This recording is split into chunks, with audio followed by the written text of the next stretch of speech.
प्रतापनगर एक बहुत ही संपन्न राज्य था। वहाँ के राजा बहुत ही प्रतापी थे और प्रजा का पूरा ख्याल रखते थे।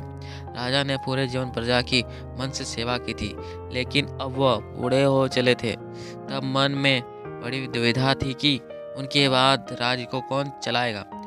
राजा साहब के 3 बेटे थे। अब तीनों ने एक ही गुरु और एक ही विद्यालय से शिक्षा ली थी, लेकिन राजा यह निर्णय नहीं कर पा रहे थे कि कौन राज्य के लिए सबसे अच्छा उत्तराधिकारी है। अब राजा ने तीनों बेटों की परीक्षा लेने की सोची। एक दिन राजा ने सुबह सुबह सभी पुत्रों को बुलाया और उन सभी को एक एक बोरी गेहूं देते हुए कहा कि मैं और तुम्हारी माता तीर्थ यात्रा पर जा रहे हैं। हम वापस आने में 1 वर्ष से भी ज़्यादा समय लग सकता है। तुम तीनों की यह जिम्मेदारी है कि अपने हिस्से की गेहूं को संभाल के रखना, और जब मैं वापस लौटूं तो तुमको ये गेहूं की बोरी वापस लौटानी है। ऐसा कहकर राजा और रानी तीर्थ यात्रा पर चले दिए। सबसे बड़े बेटे से सोचा, ये गेहूं की बोरी पिताजी को वापस लौटानी है तो इसे मैं तिजोरी में बंद करके देता हूँ।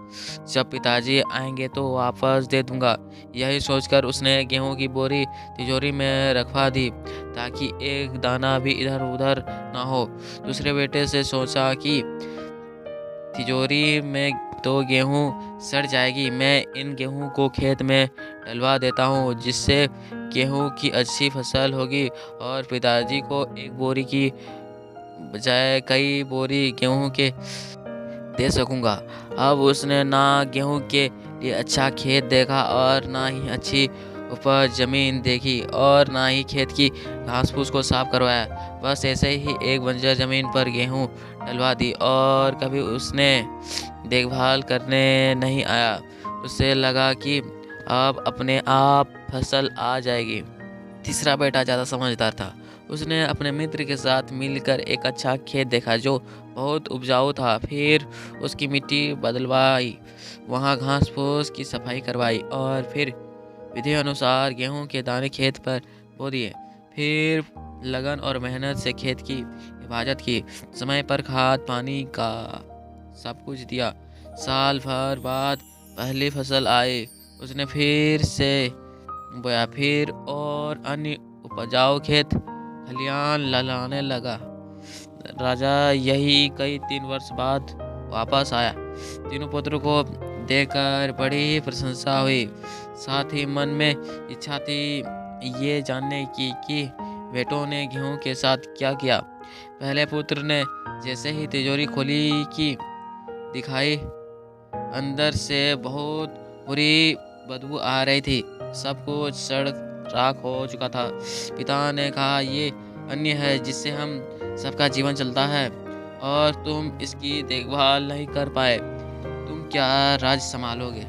अब दूसरा बेटा पिताजी को उस जगह पर ले गए जहाँ पर उसने गेहूं को डलवाया था। वहाँ जाकर देखा तो जंगल था, बड़ी बड़ी घास फूस खड़ी थी, गेहूं का तो कहीं नामो निशान नहीं था। राजा बहुत नाराज हुआ और उसे भी राज्य का उत्तराधिकारी बनाने से मना कर दिया। अब तीसरा पुत्र पिताजी को अपने खेतों पर ले गया। वहाँ दूर से ही एक अलग खुशबू आ रही थी। गेहूं की फसल लहलहा रही थी। चारों तरफ हरियाली और जीवन था और उस खेत से 50 बोरी से भी ज़्यादा गेहूं उत्पन्न हो चुका था। और आज भी खेत में फिर से फसल खड़ी थी। राजा का मन देखकर बहुत प्रसन्न हुआ और राजा ने तीसरे बेटे को अपने राज्य का उत्तराधिकारी बनाने का निर्णय लिया। दोस्तों, उस राजा की तरह भगवान ने भी हमें कुछ गेहूं संभालने के रखने को दिए हैं। वे गेहूं है हमारा जीवन, इसे हम बेकार के कामों में नष्ट कर देते हैं। ईश्वर ने जीवन दिया दुनिया का विकास करना, अपना ज्ञान को पढ़ाना और उसे बांटना, लेकिन हम अज्ञानी लोग इस जीवन को सड़ा देते हैं और अंत समय जब ईश्वर पूछता है कि जीवन में क्या किया, तो जवाब होता है शून्य, कुछ नहीं। अपने मन की जीवन को साफ करिए, उसमें जो घास फूस है वो हटाइए, मन में जो इससे गुस्सा और वासनाओं को हटाइए और इच्छा के बीच बोइए, फिर ईश्वर आपसे बेहद खुश होगा। आज का कहानी यहीं तक। वीडियो अच्छा लगे तो इसे लाइक जरूर करें। मिलते हैं अगले वीडियो में, तब तक के लिए धन्यवाद।